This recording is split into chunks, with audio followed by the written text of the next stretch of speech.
Hello बच्चों, let's read this question. The question says, why do we find variation in the standing state in different ecosystem and on seasonal basis?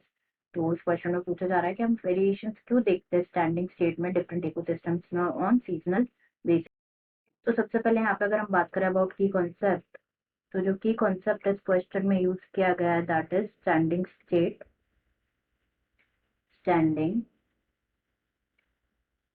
State, तो standing state जो है ये क्या होता है, it basically refers to the amount of inorganic nutrient, amount of inorganic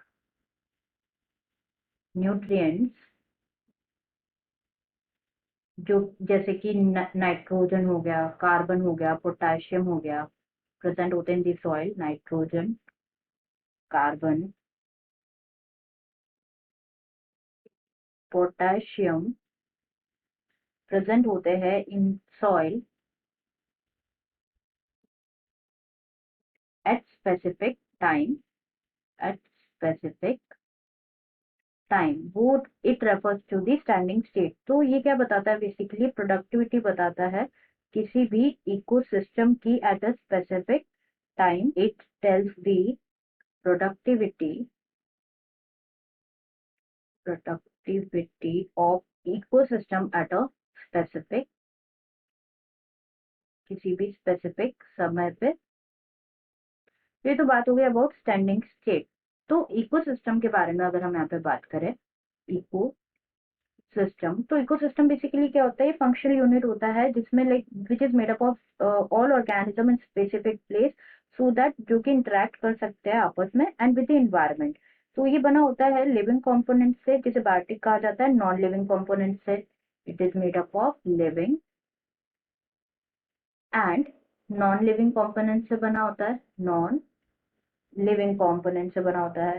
तो abiotic components और non living components include करते हैं फिजिकल और केमिकल फैक्टर्स जैसे कि light, air, soil, light, air, soil, while living components जैसे कि प्लांट्स, एनिमल्स, जितने भी लिविंग ऑर्गेनिजम्स होते हैं सब बायोटिक कंपोनेंट्स होते हैं इकोसिस्टम के।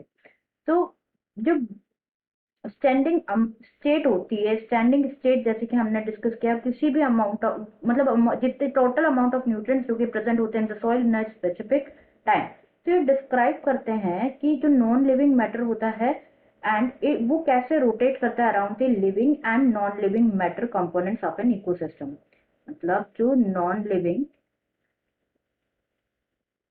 मैटर होता है वो कैसे रोटेट करता है, मतलब जैसे सॉइल में ग्रो करते हैं प्लांट्स, तो प्लांट्स ग्रो करने के लिए उनको न्यूट्रिएंट्स की जरूरत होती है, तो ये nutrients then get into the plants, फिर ये आगे ट्रॉपिक लेवल में क्या होती है, ट्रांसफर होते हैं।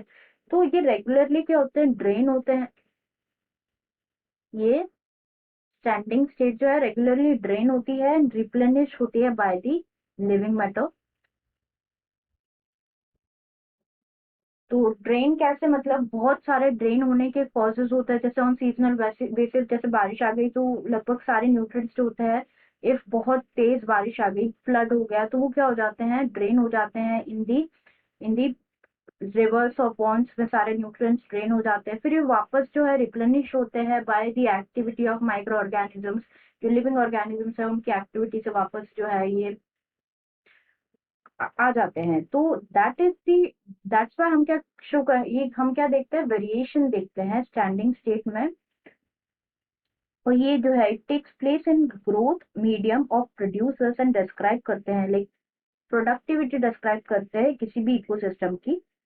एंड ये डिपेंड होता है सीजन पे, जैसे कि हम डिस्कस कर रहे थे, सीजन पे डिपेंड होता है and various kind of ecosystem पे डिपेंड करता है, इको सिस्टम पे डिपेंड करता है। वेरएज जो स्टैंडिंग क्रॉप होता है ये टोटल ड्राइड बायोमास होता है जो कि प्रेजेंट होता है इन एन इकोसिस्टम।